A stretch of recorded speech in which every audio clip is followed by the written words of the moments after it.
Welcome back rock talks. പരാഗിന്റെ 6 six അടിച്ചിട്ട് പോലും നമ്മുടെ സഞ്ജുവിന്റെ രാജസ്ഥാന് ജയിക്കാൻ പറ്റിയില്ല. ഒരു എന്താ പറയാ, നല്ല മാച്ച് ആയിരുന്നല്ലോ എന്തായാലും പറഞ്ഞ. അവസാന നിമിഷം വരെയുള്ള ഒരു ഭയങ്കര പോരാട്ടം തന്നെ. KKR എങ്ങനെ പ്ലേ ഓഫിലേക്ക് കയറുമോ?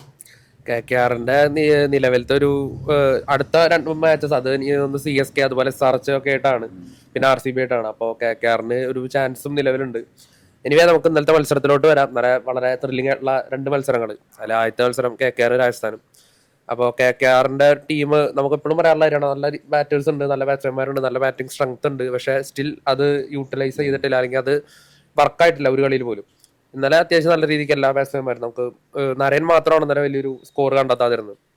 എനിക്ക് തോന്നുന്നു ഗുർബാസും അതുപോലെ നല്ല സ്റ്റാർട്ടായിരുന്നു, അത്യാവശ്യം നല്ല സ്റ്റാർട്ടായിരുന്നു. അതുപോലെ റഹാന വന്നു, അതുപോലെ രഘുവംശി, അദ്ദേഹത്തിന്റെ ഇന്നിങ്സുകൾ അതെല്ലാ കളിയിലും വളരെ കൺസിസ്റ്റന്റ് ആയിട്ട് അദ്ദേഹം കളിക്കുന്നുണ്ട്. പക്ഷെ പലരും അദ്ദേഹത്തിന്റെ പേരെടുത്ത് പറയുന്നില്ല. നമ്മളിപ്പോൾ സായി സുദർശന്റെ കേസ് പറയുന്നു, അല്ലെങ്കിൽ മറ്റ് അൺക്യാപ്റ്റഡ് പ്ലേയേഴ്സിന്റെ ഒക്കെ കാര്യം പറയുമ്പോഴും ഈ ഒരു പ്ലെയറുടെ പേര്, അത് KKRന്റെ ബാക്കി ബാറ്റേഴ്സ് ഒക്കെ പരാജയമാകുമ്പോൾ പോലും ഇദ്ദേഹത്തിന്റെ ഒരു ഇന്നിങ്സ് നല്ല രീതിയിൽ ഇമ്പാക്ട് ഉണ്ടാക്കാറുണ്ട്. അല്ലെങ്കിൽ ഇദ്ദേഹത്തിന്റെ ഒരു 30+ അല്ലെങ്കിൽ 40+, അത് ക്വിക്കായിട്ടുള്ള അധികം ബോൾ വേസ്റ്റ് ചെയ്യാതുള്ള ഇന്നിങ്സുകൾ. ഇന്നലെ അത്തരത്തിലുള്ള ഒരു മനോഹരമായ ഇന്നിങ്സ് അദ്ദേഹത്തിന്റെ ഭാഗത്ത് നിന്ന് വന്നു. പിന്നെ റസൽ ഒരുപാട് മത്സരങ്ങളായിട്ട് കുറെ പേര് ഫിനിഷർ എന്ന് ഈ സീസണിന്റെ പെർഫോമൻസ് കണ്ട് വിളിക്കുന്ന ഒരു പ്ലെയറാണ് റസൽ. പക്ഷെ റസലിന്റെ ഇന്നലത്തെ ഒരു ഗംഭീര ഇന്നിങ്സ് ഇന്നലെ അദ്ദേഹം കാഴ്ചവെച്ചിട്ടുണ്ട്. എസ്പെഷ്യലി തീക്ഷണക്കെതിരെ അല്ലെങ്കിൽ സ്പിന്നേഴ്സിനെതിരെയുള്ള ആ ഒരു അക്രമ സ്വഭാവം ഇന്നലെ പുറത്തെടുത്തിട്ടുണ്ട്. ടോട്ടലി ഇന്നലെ ബാറ്റിംഗ് സൈഡിലോട്ട് വരുമ്പോൾ വളരെ സാറ്റിസ്ഫൈങ് ഒരു പെർഫോമൻസ് ആയിരുന്നു KKRന്റെ ഭാഗത്തുണ്ടായത്. അല്ലെ, പറഹാനയിൽ എല്ലാവരും നല്ല രീതിക്ക് സ്കോർ കണ്ടെത്തിയിട്ടുണ്ട്. അവസാനത്തെ ആ ഒരു ഫിനിഷിംഗ് കൂടി ആയപ്പോൾ നല്ലൊരു ടോട്ടലിലോട്ട് തന്നെ അവരെത്തിയിട്ടുണ്ട്. അപ്പോൾ പിന്നെ ആകാശ് മതവാൾ ഇന്നലെ ഒരു മോശം പെർഫോമൻസ് ആയിരുന്നു അദ്ദേഹത്തിന്റെ ഭാഗത്തുണ്ടായത്.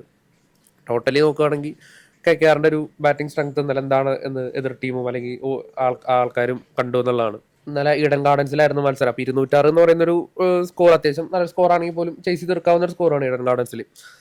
രാജസ്ഥാന്റെ ബാറ്റിംഗിൽ നമുക്കറിയാം, ഇപ്പോൾ ഒരാൾ ഫോമായി മറ്റൊരാൾ ഫോം ആവില്ല, അങ്ങനെ അങ്ങനത്തെ അവസ്ഥയാണ്. പിന്നെ ഫിനിഷിങ്ങിലെ പോരായ്മകളും ഇഷ്ടംപോലെ ഉണ്ട്. അപ്പം ഇന്നലെ ഫിനിഷിങ്ങിലെ പോരായ്മകൾ കൊണ്ട് രാജസ്ഥാൻ തോക്കുന്ന എനിക്കൊന്ന് 3-ാമത്തെ 4-ാമത്തെ മത്സരം ഈ ഒരു സീസണിൽ അവരുടെ ഒരു നിർഭാഗ്യം എന്ന് തന്നെയാണ് ഈ പറയാം. കാരണം തുടക്കത്തിൽ ഇപ്പോൾ വൈഭവ് സൂര്യവംശിയുള്ള പദ്ധതി അല്ലെങ്കിൽ യശസ്വി ജയ്സ്വാൾ ഇവരൊക്കെ നല്ല രീതിയിൽ സ്റ്റാർട്ട് തന്നിട്ട് പോലും മിഡിൽ ഓർഡേഴ്സിന്റെ അല്ലെങ്കിൽ മറ്റേ ലോവർ ഓർഡേഴ്സിന്റെ ഒക്കെ ഒരു പ്രശ്നം കൊണ്ട് തോക്കുന്ന, ഫിനിഷേഴ്സിന്റെ ഒക്കെ ഒരു പ്രശ്നം കൊണ്ട് തോക്കുന്ന കളികൾ ഒരുപാടുണ്ട്. അത്തരത്തിലൊരു മത്സരം തന്നെ ഇന്നലെ. പക്ഷെ ഇന്നലെ വൈഭവ് അദ്ദേഹം പെട്ടെന്ന് തന്നെ ഔട്ടായി. അതുപോലെ ജയ്സ്വാളിനും വലിയൊരു ഇന്നിങ്സ് കളിക്കാൻ പറ്റിയില്ല. പക്ഷെ ഒരു അറ്റത്ത് ഉറച്ച് എന്നുള്ള പരാഗിന്റെ അദ്ദേഹത്തിന്റെ IPL കരിയറിൽ തന്നെ ബെസ്റ്റ് ഇന്നിങ്സ് തന്നെ പറയാം. കാരണം യാതൊരു സപ്പോർട്ടും ഇല്ല മിഡിൽ ഓർഡേഴ്സിന്റെ, വേറെ ആളുടെ ഭാഗത്തുനിന്ന് ഒരു സപ്പോർട്ടും ഇല്ലാതെ അദ്ദേഹം ഒറ്റയ്ക്ക് എന്നിട്ട് ആ ഇന്നിങ്സ് ക്യാരി ചെയ്തിട്ട് അത് ജയിക്കേണ്ട ഒരു സിറ്റുവേഷൻ വരെ എത്തിച്ചു എന്നുള്ളതാണ്.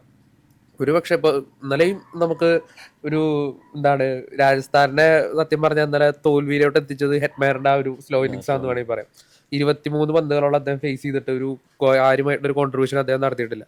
അപ്പൊ ഇന്നലെയും രാജസ്ഥാന്റെ തോൽവിക്ക് അദ്ദേഹത്തിന്റെ ഒരു പെർഫോമൻസും കാരണമായിട്ട് തന്നെ പറയാം. അപ്പൊ എന്താണ് ശരിക്കും പറഞ്ഞ ഒരു എക്സ്പീരിയൻസ് ഉള്ള ജോസ് ബട്ട്ലർ പോലത്തെ ഒരു പ്ലെയർ ഇല്ലാത്തതിന്റെ കുറവ് തന്നെ കാണിക്കുന്നത്. ശരിക്കും പറഞ്ഞാൽ ഓപ്പണിംഗിലൊക്കെ നല്ല ഇതിൽ വന്നിട്ടും ജോസ് ബട്ട്ലറിന്റെ ഒരു സ്ഥാനമല്ല സത്യം പറഞ്ഞപ്പോൾ ഫിനിഷേഴ്സിന്റെയാണ് പ്രശ്നം. അപ്പൊ ഇന്നലെ നോക്കി കഴിഞ്ഞാൽ ജുറല് ഡക്ക്, അല്ലെങ്കിൽ അസരംഗ ഡക്ക്, അല്ലെങ്കിൽ പിന്നീട് വന്ന നമ്മുടെ ഹെറ്റ്മയർ, അദ്ദേഹം സ്ഥിരം ശൈലിയിൽ തുഴഞ്ഞപ്പോൾ ഒരു സ്വപ്ന ജയം തന്നെയാണ് രാജസ്ഥാൻ മിസ്സായിരിക്കുന്നത്. ഒരു റണ്ണിനൊക്കെ തോൽക്കുക എന്ന് പറഞ്ഞാൽ അതും എത്രത്തോളം വേദനാജനകമാണ് നമുക്ക് ചിന്തിച്ചാൽ മനസ്സിലാവും. പിന്നെ സുനിൽ നാരായൺ അദ്ദേഹത്തിന്റെ ബോളിംഗ് പെർഫോമൻസ് എടുത്ത് പറയണം. അതാണ് അദ്ദേഹത്തിന്റെ ഒരു ഇമ്പാക്ട്. അത്യാവശ്യം ബാറ്റിംഗിൽ കളിക്കുന്നില്ല, ബോളിംഗിൽ ഫോം ആവും. ബോളിംഗ് ഒന്ന് ഡൗൺ ആയി, ബാറ്റിംഗിൽ ഫോം ആവും. ഇത് രണ്ടിലും ഫോം ആയി കഴിഞ്ഞാൽ പിന്നെ ആ ടീം ജയിക്കുന്ന ഉറപ്പാണ്. അപ്പൊ അങ്ങനത്തെ ഒരു പ്ലെയർ സത്യം പറഞ്ഞാൽ IPL തന്നെ എക്കാലത്തെയും മികച്ചൊരു ഓവർസീസ് പ്ലെയർ നമുക്ക് കണ്ണും പൊട്ടി വിളിക്കാവുന്ന ഒരു പ്ലെയറാണ്. അപ്പൊ ഇന്നലെ അദ്ദേഹത്തിന്റെ ഒരു പെർഫോമൻസ്, ഒരുപക്ഷെ ഹർഷിത് റാണ പരാഗനെ ഔട്ടാക്കിയില്ലായിരുന്നെങ്കിൽ ഒരുപക്ഷെ ജയിച്ചേനെ രാജസ്ഥാൻ.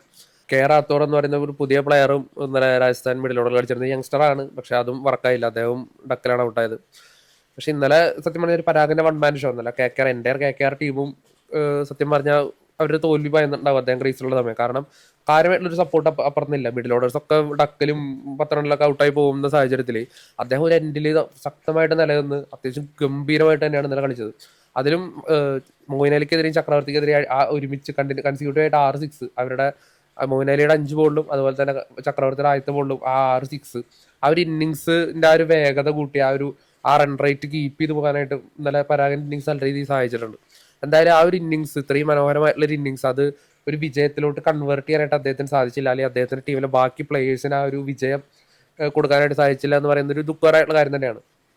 പലപ്പോഴും ഫീൽഡിങ്ങിലെ ഒരു മികവ് മാത്രമേ ഉള്ളൂ, ബാറ്റിങ്ങിൽ പെർഫോമൻസ് ഇല്ല, ആറ്റിറ്റ്യൂഡ് മാത്രമേ ഉള്ളൂ എന്നൊക്കെ ഒരുപാട് പേര് കളിയാക്കുന്ന, അല്ലെങ്കിൽ അത്രയും കളിയാക്കലുകൾ ഏറ്റുവാങ്ങുന്ന ഒരു യങ്സ്റ്ററാണ് റിയാൻ പരാഗ് എന്ന് പറയുന്ന ഒരു പ്ലെയർ. പക്ഷെ അദ്ദേഹത്തിന്റെ ഈ ഒരു ഇന്നിങ്സ് എന്ന് പറയുന്നത് ഒരു കൈൻഡ് ഓഫ് ജമ്മു തന്നെയായിരുന്നു. അത് തോൽവിയിൽ കലാശിച്ചു, അത് ദൗർഭാഗ്യം എന്താ പറയാൻ പറ്റുള്ളൂ.